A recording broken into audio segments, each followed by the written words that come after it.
Welcome to Bald Business, the naked truth in entrepreneurship. Let's begin.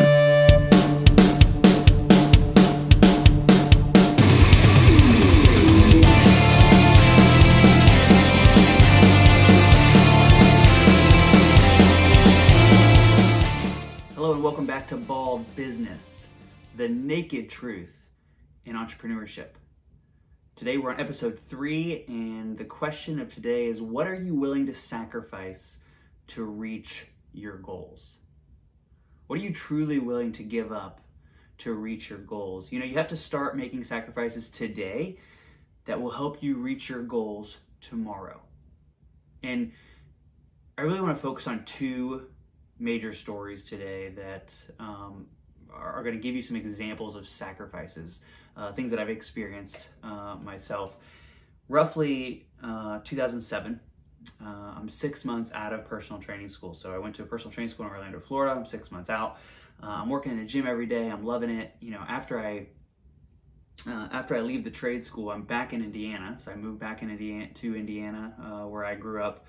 From Orlando. The school is about 5 months long, 6-7 hours a day. And I secured a spot at a big box gym, right? Good pay, good growth potential, good opportunity, really great people. And I was just loving it.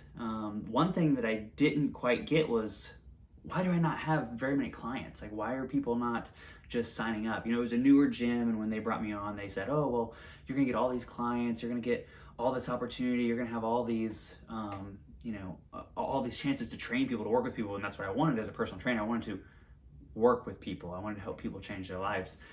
And then it happened one day. I'm out on the floor doing a workout, and my district manager is in our location visiting for the day, right? He's doing some meetings, he's in and out of things. He wraps up with a meeting, he walks out on the workout floor, he says, hey, can I talk to you for a minute? I said, yeah, of course, what's up? We had a pretty good relationship. We talked several times. He was my interviewing manager when I'd gotten hired 6 months prior.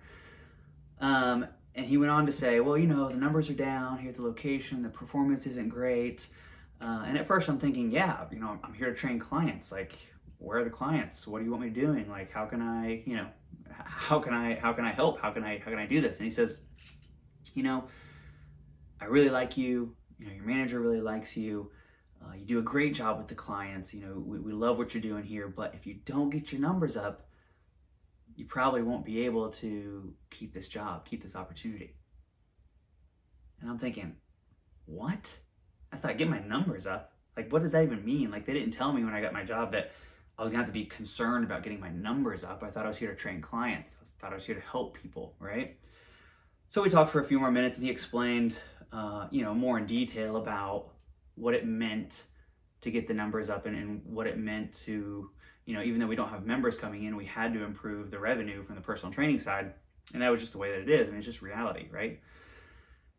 And so I thought about it for the rest of the day, and I could go back and I could do carpenter work, and I could go back and build houses part-time or full-time, and then be a trainer part-time. But I was like, I really want to be a trainer. Like, I somebody who hated school, I committed 5 to 6 months of school to be a trainer. Like, that's what I want to do, and I know for a fact. And so the next day I sat down with my direct manager. I said, okay, I've decided I want to get my numbers up. Just tell me what to do, and I'm going to do it. And the response was, well, yeah, honestly, I'm not sure what to tell you. And I thought, how are you not sure what to tell me? And of course I got frustrated, and I was like, well, in my mind, I was like, I don't know what to do. But I knew, I knew I had to get my numbers up, or I wouldn't be a trainer. I'd go back to being a carpenter, or I'd go back to doing something else, firefighter, EMT, one of the things that I had done before. And I thought, no, I want to get my numbers up. I want to figure this out. So I just started online. I started Google searching. I read everything from how to get potential clients interested, how to sign up clients, how to sell personal training, how to meet more clients without any new gym members, because we were in a big box gym, right? So we relied on the new members coming in. That's how it was set up. We were supposed to rely on the new members coming in as opportunities for the personal training program. But, the list goes on and on and on. And what I did is I said, okay, look, I got to shorten my workouts, right? I got to shorten the amount of time that I'm watching TV. I got to shorten the amount of time that I'm watching movies or, going out with friends. And even when I was at work, if I had a lunch break, if I had a small break, if I had, if I'd gotten done cleaning the floor early, I would sit down and I would research. And slowly but surely, I started to turn things around. I implemented different strategies and tactics, and before you knew it, I was completely full.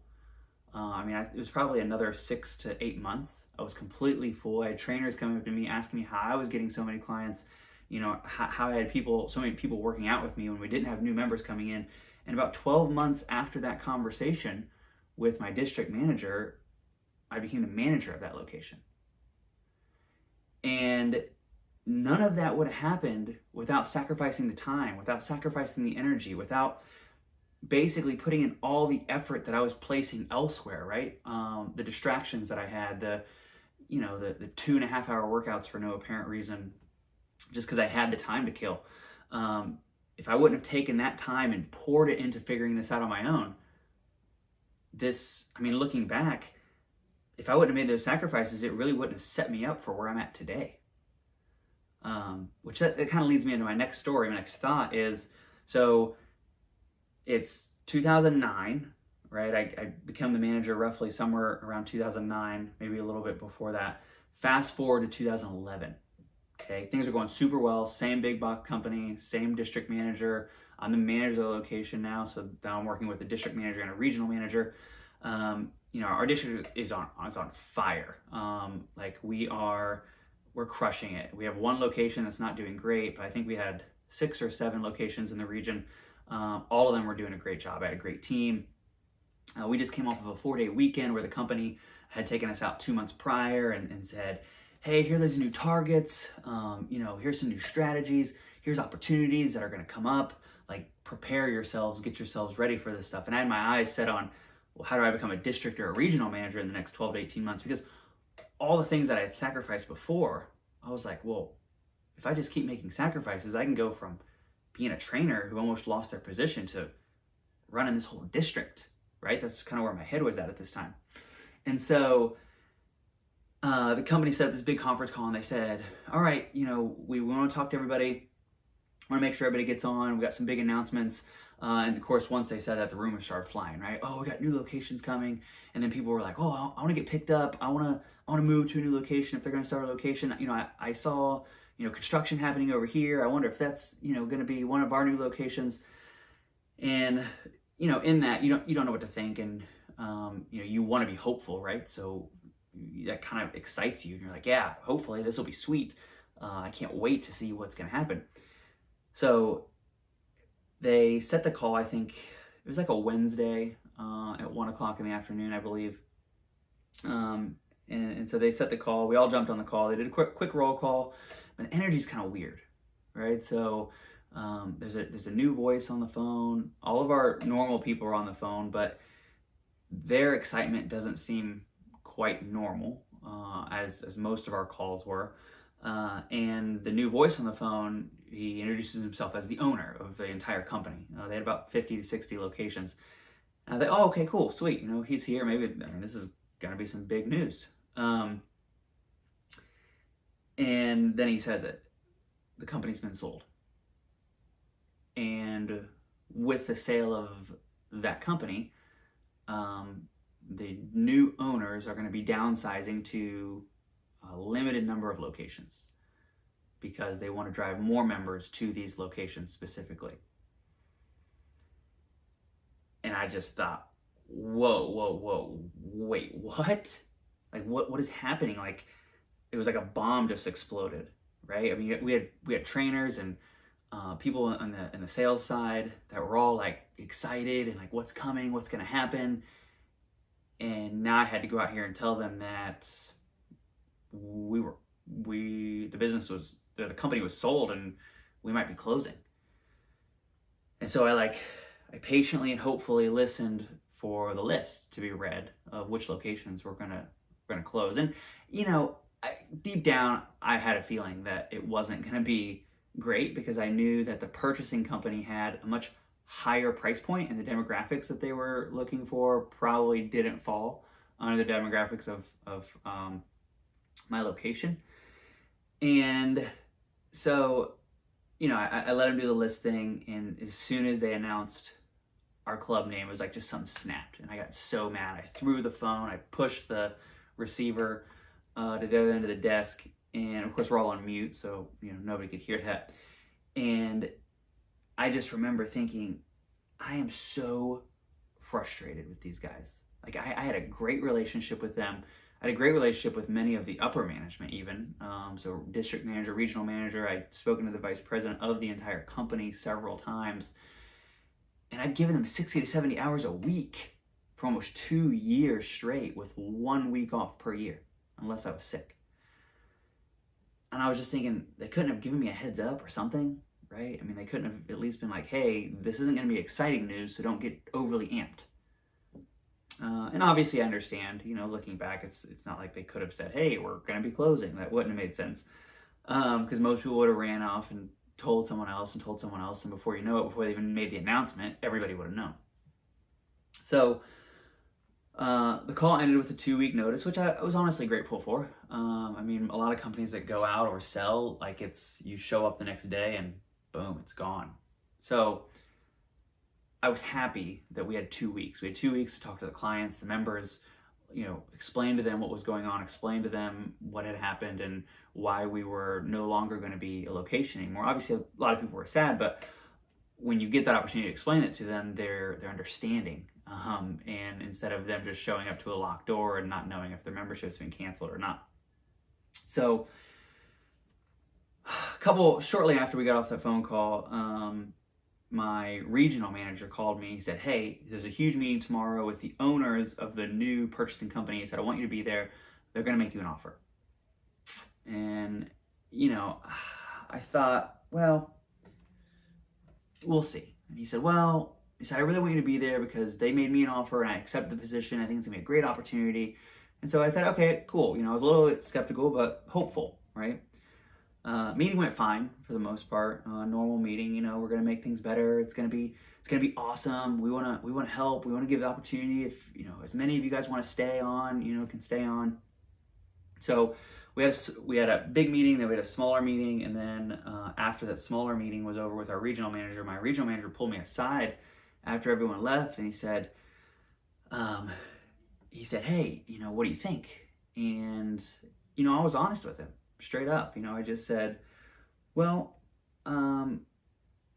said, I've been looking forward to potentially doing something on my own. I said, well, it's going to come down to two things. I said, obviously the pay, right? The pay is going to come down to, and then really it's just going to come down to whether or not I think the opportunity is worth it, because I really would like to try my own thing. Even in this time, having a successful location and working as the manager there, I was still looking for opportunities to grow, advance, be at a different level.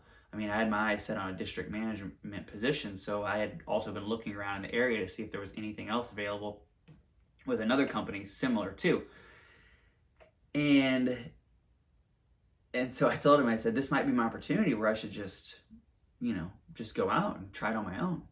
And he looked at me straight in my face and he said, Michael, he said, you're great at what you do, but there's no way you can do all of this. Like, do you even understand all the work it takes on the back end, on top of everything else you're doing as a manager right now? Like, there's just no way you can do it. And then he added, if you come here, they're going to give you roughly $70,000 to $75,000 a year plus bonuses. So as a 25-year-old kid, I would have been making six figures relatively quickly without pretty much any bills for the most part, because I didn't have, any student loan debt or things like that.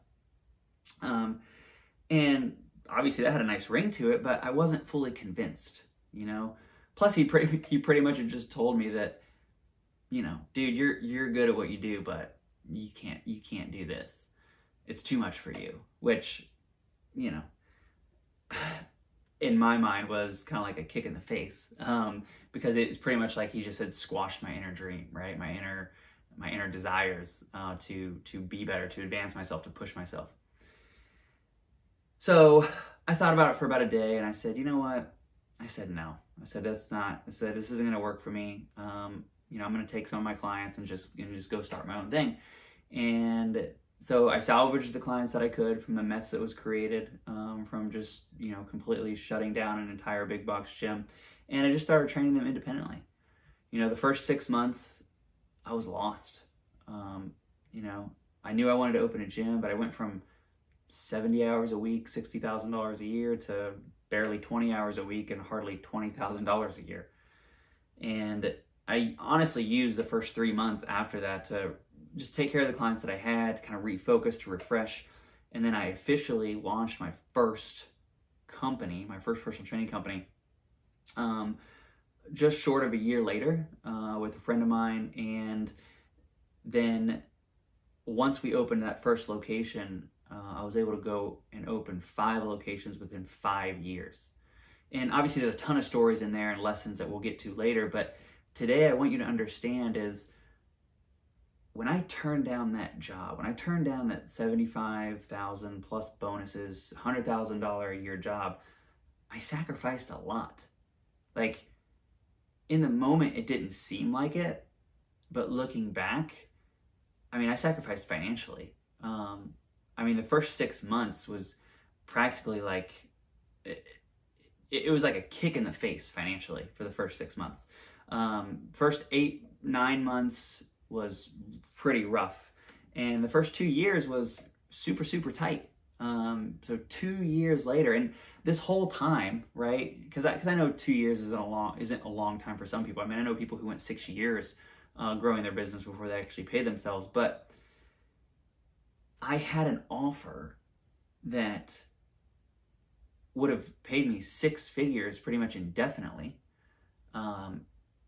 if I would have turned away my dream, and if I would not have been able to sacrifice that short-term financial gain for my long-term vision, my long-term goal. And even in that time frame, so like in the first 3-4 months, when things weren't going well, they took me to lunch, they called me, they had one of my buddies come out and check in, and, hey man, how's business? Dude, you should come and work for us. That position that they promised you, they'll still give it to you. Which, honestly, I don't think that they realized it, but it was secretly just fueling me, because I knew that they were the ones that were losing out. Like, I knew that if I went there, it would be a big waste of my time, because my potential was so much higher, if that makes sense. So,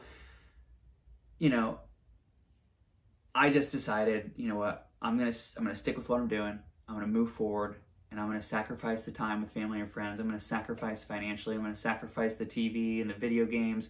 I'm gonna sacrifice a little bit mentally, because it was a huge mental challenge. When you think about sacrificing the feeling of safety and security that a 6-figure a year job would give you, or even a $70,000 a year job would give you, it wasn't easy.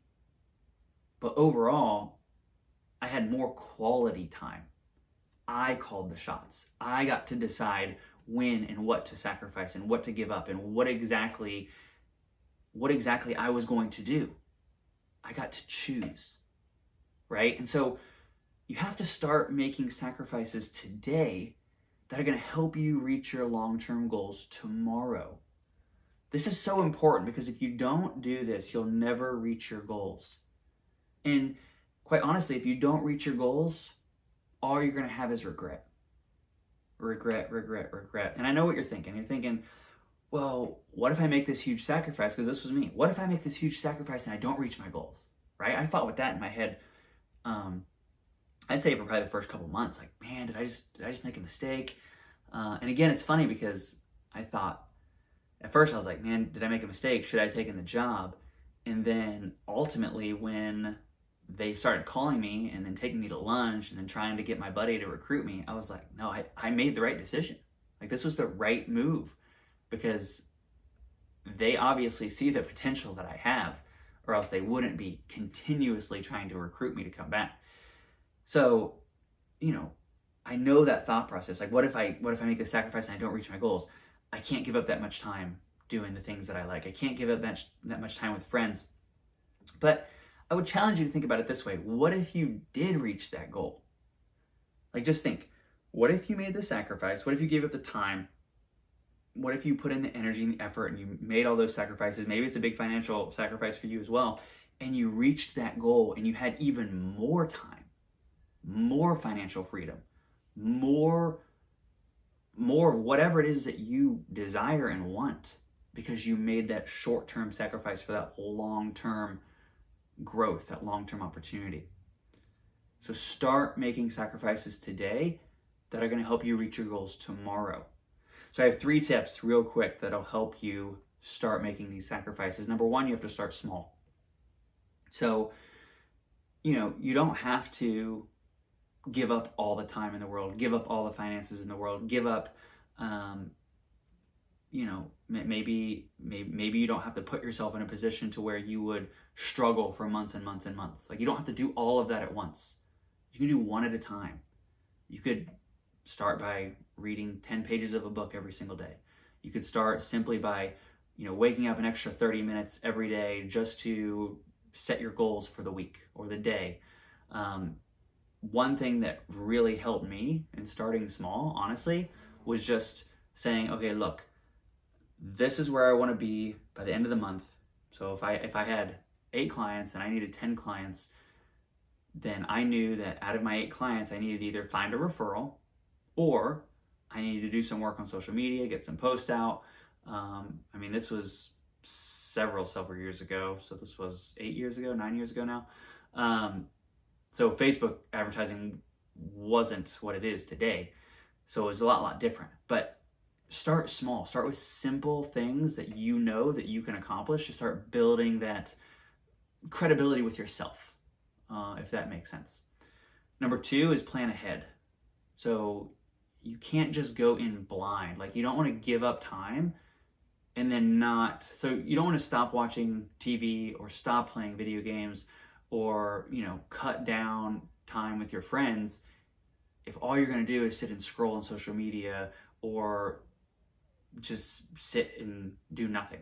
Like, there's so much that we lose when we don't plan, when we don't look at the calendar and say, okay, I typically watch a show from, I get off work at 5, I get home at 6, I have dinner from 6 to 6:30, I typically sit in front of the TV from 6:30 to 8:30.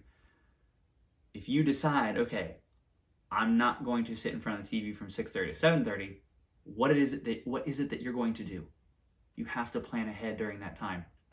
So number 1, start small. Number 2, plan ahead. Number 3, be consistent.